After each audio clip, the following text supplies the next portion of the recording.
और यहाँ पर है फकीर लोग।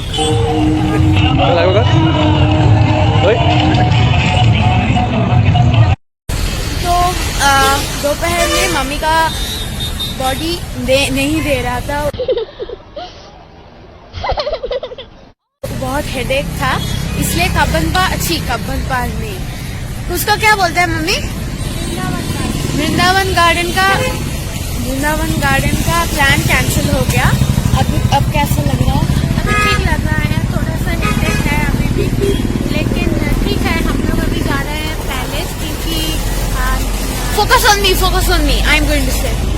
अब हम जाएंगे पैलेस को, वहाँ लाइटिंग शो भी होगा और कुछ चीज भी खरीदना है, क्योंकि हमने सिर्फ एक फ्रिज मैग्नेट खरीदा है, वो होटल में जाके आपको दिखाती हूँ।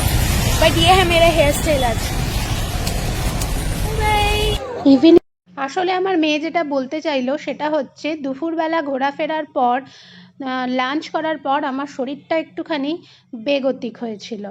তো সেই জন্য আমরা আর বৃন্দাবন গার্ডেন যাইনি, কারণ আমাদের মূল লক্ষ্য ছিল সন্ধেবেলাতে প্যালেসটা দেখতে কেমন লাগে সেইটা দেখার। যদিও এর আগে আমরা দেখেছি, কিন্তু যতবারই দেখি ততবারই নতুন মনে হয়। পুরো প্যালেসটা একদম লাইট দিয়ে সাজানো থাকে আর ভীষণ সুন্দর দেখতে লাগে। ওই জন্যে আমরা আর বৃন্দাবন গার্ডেনের প্ল্যানটা ক্যান্সেল করে আমরা সন্ধেবেলাতে মাইসোর প্যালেসে আসি। আর এই প্যালেসে প্রত্যেক দিন কিছু না কিছু প্রোগ্রাম হতেই থাকে। তো আজকে যেমন কন্নড়ে কিছু প্রোগ্রাম হচ্ছিল, যেটা আমাদের বোঝার বাইরে, কারণ কন্নড় ভাষা তো আমরা জানি না, কিন্তু রিদমটা ভাল লাগে, সুরটা ভালো লাগে। আর দেখো গোটা যে মাইসোর প্যালেসটা, সেটা দেখতে ভীষণই সুন্দর।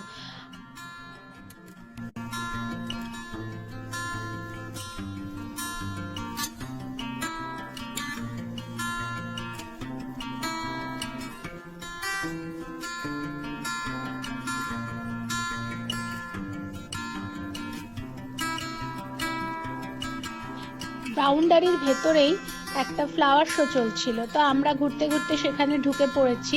তো দেখো এত সুন্দর জিনিস তৈরি করা আছে এখানে ফ্লাওয়ার দিয়ে, ফুল দিয়ে, যে দেখতে খুব সুন্দর লাগছে। তবে ফুলগুলো শুকিয়ে গেছে, এত গরম এখানে, এত রোদ, তো ফুলের আর দোষ কি, মানুষই শুকিয়ে যাচ্ছে। তো দেখো যতটুকু পেরেছি আমি ভিডিওতে ধরার চেষ্টা করেছি, কিন্তু ভিডিওতে তো সবটা সেইভাবে বোঝা যায় না, যতটা কাছে দেখলে বোঝা যায়।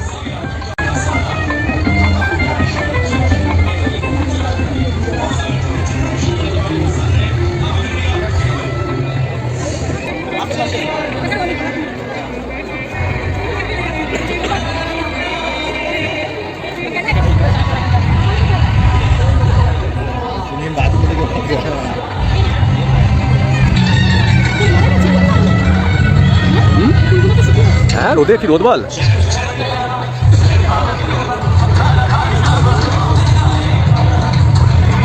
ভিডিও চলছে তো জানতো না।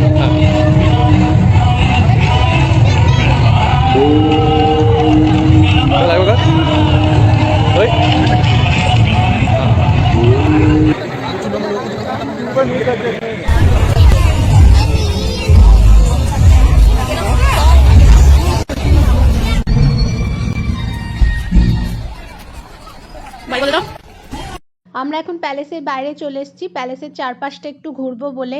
আর এইখানকার যে এই যে জায়গাটা না, এটা খানিকটা সেই ময়দান টাইপের, মানে এখান দিয়ে হাঁটতে হাঁটতে কলকাতার ময়দানের চারপাশে যেরকম ঘোড়ার গাড়ি ছুটে বেড়ায়, ঠিক সেই রকম এখানেও টকবক টকবক করতে করতে ঘোড়ার গাড়িগুলো সমানে যেতে থাকে। ঘোড়ে কা গাড়ি বহুত একদম টিপিক্যাল বিজয়নগর ডাইনেস্টির একটা symbol. Mainly this is we can found in Vijayanagar dynasty. This is a place for the monkeys to stay for the outsiders. So you can see some tables here. This restaurant. People are staying inside and they keep on eyes to the all people who are starting to come out. Hey, hey, कौन हो तुम? लो, कौन हो तुम? तमिल में याद आ रही?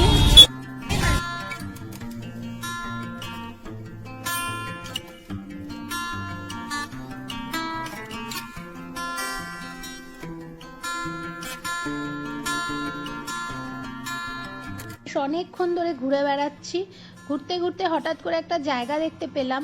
জায়গাটা দেখে ভীষণ ভালো লাগলো, তো ভাবলাম এখানে একটু বসে নিই। রাত প্রায় 10টা বাজে। এরপরে যাব আমরা সেন্ট ফিলোমেনা চার্চ দেখতে। তো আপনারাও সঙ্গে থাকুন আর আমাদের সাথে ঘুরতে থাকুন। এর পরের পর্বে আসবো সেন্ট ফিলোমেনা চার্চের ভিডিও নিয়ে।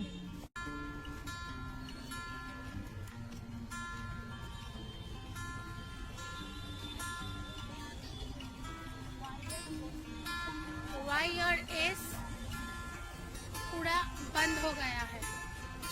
YRS में कोई लाइट नहीं है। हाँ, आई लव मैसूरू।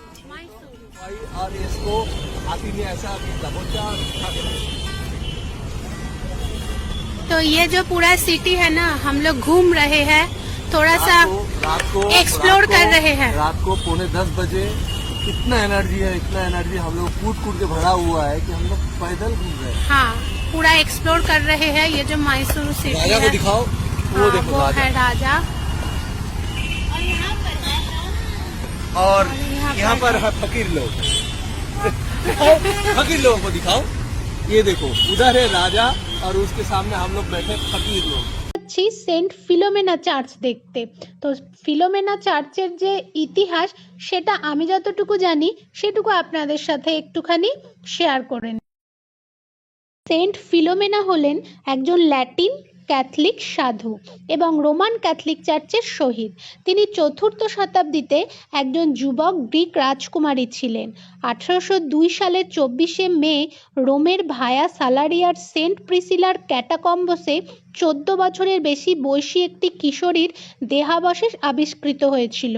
এই ধ্বংসাবশেষের সাথে লুমেনা প্যাক্সটে কামফাই শব্দগুলি সম্বলিত একটি খণ্ডিত শিলালিপি বহনকারী টাইলসের একটা সেট ছিল।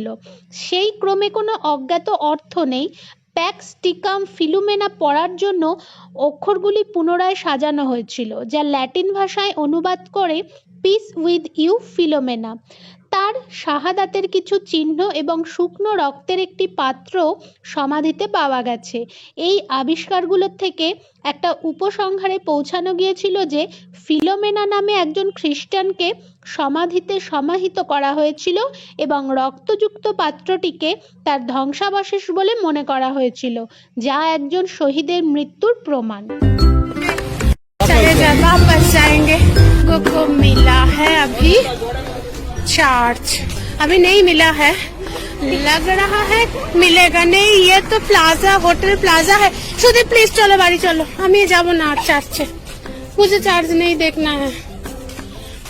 सीरियसली मेरे पास और एनर्जी नहीं है, प्लीज। সুদীপ এটা না খুব ইয়ে হচ্ছে, আর ভালো লাগছে না সিরিয়াসলি। তুই খুব বাজে কাজ করলে এটা। অবশেষে আমরা চার্চ খুঁজে পেয়েছি। চলুন এবার চার্চের বাকি ইতিহাসটুকু জেনে নেওয়া যাক। এই গির্জাটি 1843 সালে মহারাজা কৃষ্ণরাজ ওয়েদার দ্বারা নির্মিত হয়েছিল। একটি শিলালিপি যা 1933 সালে বর্তমান গির্জার ভিত্তি স্থাপনের সময় সেখানে ছিল। সেই একমাত্র ঈশ্বরের নামে সর্বজনীন প্রভু যিনি সৃষ্টি করেন, রক্ষা করেন এবং আলোর মহাবিশ্ব, জাগতিক জগৎ এবং বিশ্বের উপর রাজত্ব করেন। সমস্ত সৃষ্ট জীবনের সমাবেশ এই গির্জাটি নির্মিত হয়েছে 1843 বছর পর যীশু খ্রিস্টের অবতার বিশ্বের আলোকিত মানুষ হিসাবে। 1926 সালে স্যার টি থাম্বু চেট্টি, যিনি মহীশূরের মহারাজার সেক্রেটারি ছিলেন, কৃষ্ণরাজা ওয়েদার ইস্ট ইন্ডিজের অ্যাপোস্টলিক প্রতিনিধি পিটার পিসানির কাছ থেকে সেইন্টের একটি স্মৃতিচিহ্ন পেয়েছিলেন। এই ধ্বংসাবশেষ ফাদার কোচেটের কাছে হস্তান্তর করা হয়েছিল, যিনি সেন্ট ফিলোমেনার সম্মানে একটি গির্জা নির্মাণে তাকে সহায়তা করার জন্য রাজার কাছে গিয়েছিলেন। মহীশূরের মহারাজা 24শে অক্টোবর 1933 সালে গির্জার ভিত্তিপ্রস্তর স্থাপন করেন। উদ্বোধনের দিনে তার বক্তৃতায় তিনি বলেছিলেন, নতুন গির্জাটি দৃঢ়ভাবে এবং নিরাপদে একটি দ্বিগুণ ভিত্তির উপর নির্মিত হবে, ঐশ্বরিক করুণা এবং পুরুষদের উৎসুক কৃতজ্ঞতা। গির্জাটি ডিজাইন করেছিলেন ডেলি নামের একজন ফরাসি। এটি এশিয়ার দ্বিতীয় বৃহত্তম গির্জা হিসাবে বিবেচিত হয়। এই গির্জাটির মধ্যে মূল যে হল রয়েছে সেটাতে 400 জন লোক বসতে পারে এবং এতে দাগযুক্ত কাঁচের জানলা রয়েছে, যা খ্রিস্টের জন্ম, শেষ নৈশভোজ, ক্রুসিফিকেশন, পুনরুত্থান এবং খ্রিস্টের আরোহণের দৃশ্যগুলি চিত্রিত করে।